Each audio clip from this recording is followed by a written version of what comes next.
Hey guys, this is Ash and you're watching Prejudice. So today I'm doing my May Wrap Up slash Medieval-a-thon and Asian Readathon Wrap Up. So in the month of May, I basically participated in Medieval-a-thon and tried to also hit the prompts for the Asian Readathon since there were only 5. And basically, the main prompt for that was to be reading books with Asian characters and Asian authors, which was really easy to do because I basically gravitate towards those books anyway because I personally identify with so many of them. So honestly, it wasn't hard. But without further ado, let's talk about the books I read this month. So in my TBR, which I will put up in the cards, I talked about how I would have 2 characters, a bard and a baker, who I was going to try meeting the prompts. And the goal was to be reading 7 books for each of the characters. Basically, what I'm going to be doing in this video is walking you through the books I read and for which character and for what prompt I read that. And also maybe mentioning what Asian Readathon prompt I read it for. So the first 4 books I read weren't for specific prompts, they were just for character level ups. So both my characters started off as prisoners, and I read 2 books for each to get them up to squires. So it's prisoner, peasant, squire. So for my bard, I read Lore Olympus Volume 4 and Lore Olympus Volume 5. And for my baker, I read Lore Olympus Season 2, Volume 1 and Volume 2. All of this is on Webtoon, and Goodreads does have like books for it, even though it's not out in print, but it is reading anything is considered reading in my opinion, so I count it. Okay.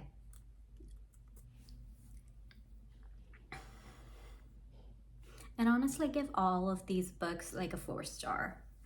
The next book I read was The Soulmate Equation, which I read for my bard, and it was for the legendary bard prompt, and it got my bard to a knight.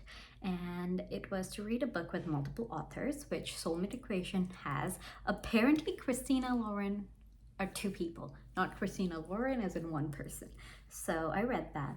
And basically the story is about how this guy creates a dating app where they use DNA to match people up, and this girl puts her DNA in the system on like a whim. Like she's a single mother, she's not really all that into the concept of like meeting someone like that and like taking time away from all her other responsibilities, but they match and they strike a deal that they would try to give it a shot and see where it goes. And at first I went into it thinking it was going to be a fake relationship, but it didn't turn out to be a fake relationship. It was just like, give it an honest go, which I really thought was a good approach to it. And yeah, I really enjoyed this book. I gave it a 5-star. It was fantastic. I recommend it. The next book I read was Pride and Prejudice, which I read from a baker, and it got my baker to a knight as well, and it was for the Baker of All Trades prompt, a book from a genre you don't read. I don't read classics. The last time I read a classic was in 2015 when I was still in high school, and I really didn't like it, and I was like, oh, it's gonna be a classic, I'm not gonna enjoy it. But I was extremely pleased by this book. I gave it a 4-star, honestly. But it was a really good book. I really enjoyed it and I highly recommend it. The fact that I liked it was shocking because I don't like classics. I did look at some of the other, what's the word for it? Synopsises for Jane Austen's book, and I wasn't really into any of the others, but if you have any recommendations for me, I might give more of them a shot. My issue obviously with these books, like with anything set in history, is the way women are looked at. It doesn't sit right with me, but beyond that, the story itself was really good, and I was really able to see how a lot of the stories I read are kind of based on the Jane Austen, on the Pride and Prejudice book. Hey, the next book I read was Book Lover, and Book Lover I read for my bard, and I read it for to get my bard to a noble, and it is for the tavern poet prompt, a book with a great first line. And the first line of this book was, "When books are your life, or in my case, your job, you get pretty good at guessing where the story is going." And I loved this book. I gave it a 5-star. I think this is my favorite Emily Henry book. I love Charlie and Nora. Their relationship felt the most organic out of every character Emily Henry's written. They're just really good characters, and I love that they're able to talk and communicate, because that's a rarity in novels. And yeah, I think, like, so basically also with this book we also found out Emily Henry has a Henry multiverse where all of these characters are connected. Charlie used to be, what's her name, January's editor. And yeah, so all of these people are connected. Emily Henry even released like a little short story or like a chapter where January and Gus are in the airport, and then they see Charlie and Nora, and they also see, was it Alex? The people from People We Meet on Vacation. I just love when books are connected to each other, and this was fantastic. I love this book. 5 stars. Okay, the next one I read was a arc I got from NetGalley, and it is The Fixer Upper, which is by Lauren Forsyth. And this one I read for my baker, and I got my baker to a novel as well, and it is to read a debut novel. It is for Dope Neater to read a debut novel, which this is the author's debut novel. And I gave this book a 2-star. I just really struggled with a very specific aspect of this book. A lot of it was manipulative. The main character was slightly manipulative, which was not sitting well with me. And yeah, I couldn't do any more than a 2-star for 2.5 for this one. So yeah, but I would still say you should give it a shot. It wasn't a bad book, and it was interesting, and it was a quick read, but there was that whole element I just couldn't get past. The next book I read was Beyond the Flames, and I know a lot of people love this book. I just couldn't get into this book, but I still gave it a 3 stars. It was still a good book. There were some great characters, and it had a lot of potential. So Beyond the Flame is by Hafsa Faisal, and I read it for my bard, and I got my bard to a princess, and it's for Bard College student, and it's to read a book over 400 pages, which this book is. I also read it for the Asian Readathon, and it is to read a book by an Asian author that has a universe you would want to experience, or a universe that's totally different from yours. Hafsa Faisal is part Sri Lankan, which is also another thing. Like, so for the Asian Readathon, it's reading a book by authors from different places, or like authors of different ethnicities, or characters of different ethnicities. So I made sure that every character represents a different Asian community. Okay. The next book I read was Tokyo Ever After. I loved it. I went into this book not expecting to love it as much as I did, and I fell in love with it. I gave this book a 4-star. It is about this girl who finds out she's actually the Crown Prince of Japan's daughter, and it is a really good book. The second book, I believe, just came out or is about to come out. I am psyched about that, and I'm definitely reading it when it does come out. So Tokyo Ever After is something I read for my bard as well, and this got my bard to a queen. And what was the last part? Yes, and I read it for the Traveling Troubadour prompt, which is a book with a traveling element, because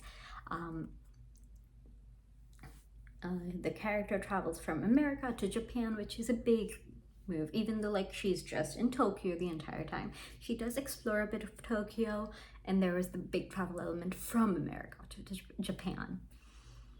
And this I also read for the Asian Readathon, which is to read a book by an Asian author that has a high rating, or a highly recommended book, which I think this book is both. I believe its Goodreads rating is a 3.9, which isn't the highest, but I've been recommended this book so many times, so it definitely fits that prompt. And honestly, I highly recommend it. And this book has a Japanese character, a Japanese character, and is written by an author who is Japanese as well. The next book I read was We Free the Stars, which is the second book in the We Hunt the Flames series, the Sand of Aravia series, and I also gave it a 3-star. I definitely like the characters a lot more in this book, but the plot got away from me. But I still would recommend this series.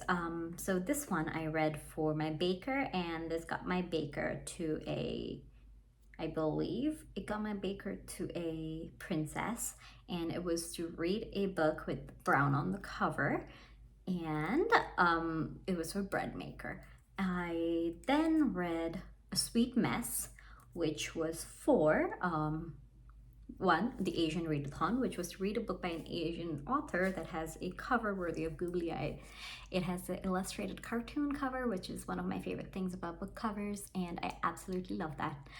So yeah, it definitely had googly eyes. I also read it for the Medieval Readathon, and I read it for and I also read it for the Medieval Readathon, which I read for Baker. It got my baker to a queen, and I read it for Royal Chef, a book by an author you admire. And I really loved this book. I love any time a author from a underrepresented community represents their own culture in their books, and I really love that this author did that. And yeah, I admire all. I mean, I don't know how to fit that prompt on, except for I really like this book. I really like the author, so yeah. I forgot to mention the reason this Sweet Mess hit the Asian Readathon prompt was because the main character is Korean American, and so is the author.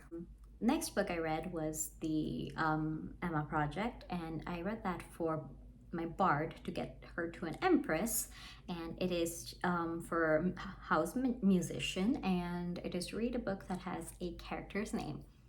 Now it says a character's name, and the Emma Project technically is because it's a retelling of Emma, and in this book the female main character is Knightley, I think. I've never read Emma, so I don't know. And then the male main character is supposed to be the Emma in the story. I'm still counting it because it's a name, it's a character's name, and it also represents a character in this book. It's a stretch, but I'm gonna count it.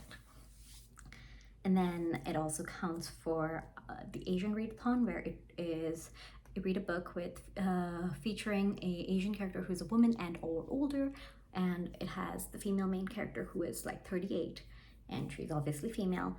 And yeah, it's written by an Indian author with Indian characters, thus it hits the prompts for the Asian Readathon. And then that brings us to the last book I read this month, which is The Kiss Quotient, which I read for my baker and got my baker to an empress. And then the prompt was Miller, a book chosen for you. I put a few books on the Discord, and people picked Kiss Quotient for me to read. Thus, I'm going to be reading that. And then this one will fit my most basic prompt on the Asian Readathon, and that is to read a book written by an Asian author, which Kiss Quotient by Helen Huang is, as it is written by a Vietnamese author and features Vietnamese characters.